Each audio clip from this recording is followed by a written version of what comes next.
No Brasil de 2025, gritar Lula ladrão virou caso de Polícia Federal. Enquanto criminosos perigosos andam livres, uma dona de casa é investigada por expressar sua opinião com um megafone. Este é o Visão Libertária, sua fonte de informações descentralizadas e distribuídas. Ajude a propagar as ideias de liberdade. Deixe o seu like e compartilhe com seus amigos. Um artigo seu pode virar vídeo aqui também, sabia? Este artigo foi sugerido por Peter Mais Louco que o Batman, escrito por Sopa de Letrinhas, revisado e narrado por Gordinho Caipira. Vocês acreditam que uma dona de casa pode virar alvo da Polícia Federal por gritar Lula ladrão? Pois é exatamente isso que está acontecendo no Brasil de 2025. Enquanto traficantes, assassinos e corruptos circulam livremente pelas ruas, o ministro da Justiça, Ricardo Lewandowski, achou por bem determinar a abertura de inquérito contra uma cidadã comum, cujo único crime foi expressar sua opinião política com um megafone. O caso é tão surreal que parece um roteiro de comédia, se não fosse trágico. Uma mulher passa de carro em frente à residência do presidente em São Paulo, pega um megafone e grita duas palavrinhas mágicas: Lula, ladrão. Resultado? Agentes da Polícia Federal anotam a placa, seguem o rastro, batem na porta da casa dela e, pasmem, o próprio ministro da Justiça, Ricardo Lewandowski, determina a abertura de inquérito para investigar possível crime contra a honra. 8 anos depois de ter deixado o STF, Lewandowski continua demonstrando sua vocação natural para o autoritarismo. Agora, na condição de ministro da Justiça, ele transforma uma manifestação política espontânea em caso de polícia. É como se ele dissesse: vocês podem ter suas opiniões, mas fiquem quietinhos em casa. Manifestar-se publicamente sobre o governo é crime. O mais revelador de toda essa história é o depoimento da mulher. Ela disse que foi tomada por um impulso irracional e que se arrependia profundamente do ocorrido. Vejam só. No Brasil de hoje, expressar uma crítica política é considerado um impulso irracional. A própria vítima do sistema já internalizou que ter opinião contrária ao governo é algo pelo qual se deve pedir desculpas. Isso não é coincidência, é o resultado de anos de criminalização sistemática do discurso político. Quando você transforma críticas em crimes, quando você manda a Polícia Federal atrás de quem ousa questionar o poder, você cria um ambiente de terror psicológico, onde as pessoas começam a se censurar previamente.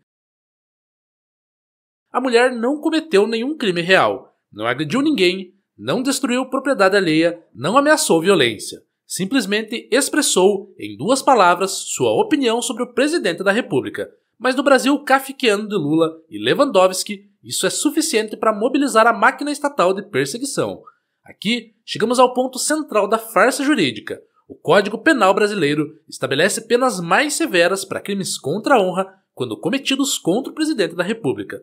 Ou seja, a lei já admite desde o início que algumas pessoas são mais iguais que outras, que a honra presidencial vale mais que a sua ou a minha.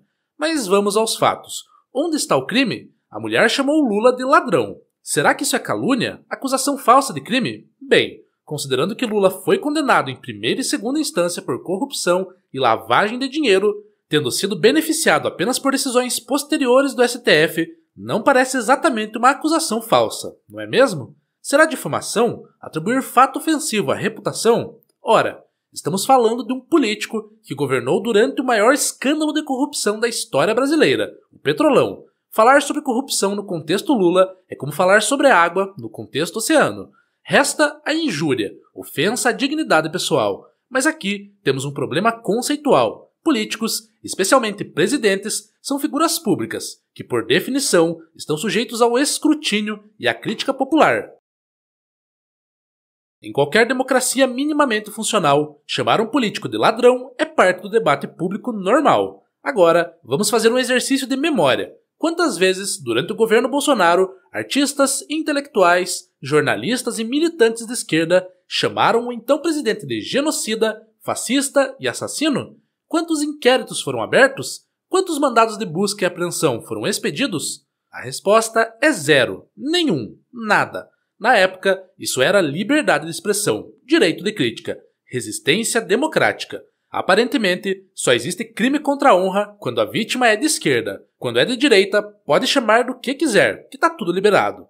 Essa seletividade da justiça brasileira não é bug, é feature. É o sistema funcionando exatamente como foi desenhado para funcionar, protegendo uns e perseguindo outros, sempre de acordo com a conveniência política do momento. E o que dizer da Polícia Federal nessa história toda? agentes federais, pagos com nossos impostos, gastaram tempo, recursos, energia para investigar uma dona de casa que gritou 2 palavras, anotaram placa, fizeram investigação, foram até a casa da mulher, colheram depoimento. Para isso serve a PF hoje? Para perseguir cidadãos que ousam criticar o governo? Para intimidar pessoas comuns, que expressam suas opiniões políticas? Essa é a segurança pública que Lewandowski está promovendo? Enquanto isso, crimes reais, roubos, homicídios, tráfico, corrupção continuam impunes país afora. Mas ai de quem disser Lula ladrão perto da residência presidencial. Isso sim é prioridade nacional. O mais perverso de tudo isso é que o objetivo real já foi alcançado. Não importa se a mulher será ou não condenada, o recado já foi dado. Critiquem o governo e vocês serão investigados. Manifestem-se e a Polícia Federal baterá na porta de vocês. Quantas pessoas, depois de saber dessa história, vão pensar 2 vezes antes de expressar suas opiniões políticas? Quantos vão se autocensurar por medo de virar alvo do aparato repressivo estatal? Esse é o objetivo real, criar um ambiente de medo onde as pessoas prefiram ficar caladas a correr o risco de serem perseguidas. O mais irônico é que tudo isso acontece em nome da defesa da democracia. Lewandowski e seus asseclas adoram falar sobre proteção das instituições democráticas, enquanto transformam o Brasil em uma caricatura de regime autoritário. Democracia não é proteger políticos de críticas. É justamente o contrário, é garantir que qualquer cidadão possa questionar, criticar e até xingar os seus governantes sem medo de retaliação. É admitir que, numa democracia real, nenhum político está acima do escrutínio popular. Mas no Brasil de Lula e Lewandowski, a democracia significa que você pode votar de 4 em 4 anos, mas deve ficar de boca fechada o resto do tempo. Pode escolher entre as opções que o sistema oferece, mas não pode criticar quem ganhou. Este não é um caso isolado, é parte de um padrão sistemático de criminalização da oposição política que vem se intensificando desde 2023. Temos inquéritos no STF sem crime tipificado, censura prévia de redes sociais, perseguição a jornalistas, prisões de manifestantes, humoristas condenados a 8 anos de prisão por contar piadas, como no caso Léo Lins, e agora a cereja do bolo, dona de casa sendo investigada por expressar opinião política. A condenação de Léo Lins a 8 anos de prisão por fazer stand-up já havia estabelecido um precedente perigoso. No Brasil, fazer piadas sobre grupos protegidos é crime mais grave que tráfico de drogas. Agora, com o caso da dona de casa, vemos que nem precisa fazer piada. Basta expressar uma opinião política crítica para mobilizar todo o aparato repressivo estatal.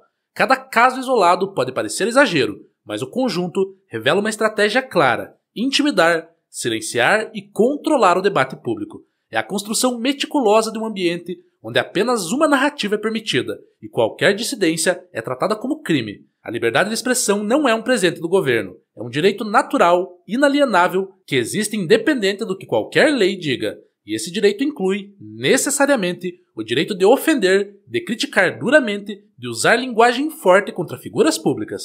Na ótica libertária, não existe crime de ofensa. Cada um escolhe se quer se ofender ou apenas ignorar o que alguém fala sobre si. Se você não pode chamar um político de ladrão, mesmo quando há evidências abundantes de que ele pode ser exatamente isso, então você não tem liberdade de expressão, tem apenas a ilusão de liberdade, concedida graciosamente pelo poder, enquanto você se comportar direitinho. O caso da dona de casa que gritou Lula ladrão é um teste para a sociedade brasileira. Vamos aceitar que expressar opinião política se torne crime? Vamos concordar que alguns políticos são intocáveis, protegidos por uma redoma jurídica que os coloca acima de qualquer crítica? A resposta que dermos definirá se ainda somos uma democracia ou se já nos transformamos definitivamente em algo muito diferente e muito mais sombrio. E a julgar pelos rumos atuais, não parece que estamos escolhendo o caminho da liberdade. Obrigado pela audiência. Este é um canal colaborativo. Participe você também. Cadastre-se agora mesmo no nosso site visãolibertaria.com e envie os seus artigos por lá.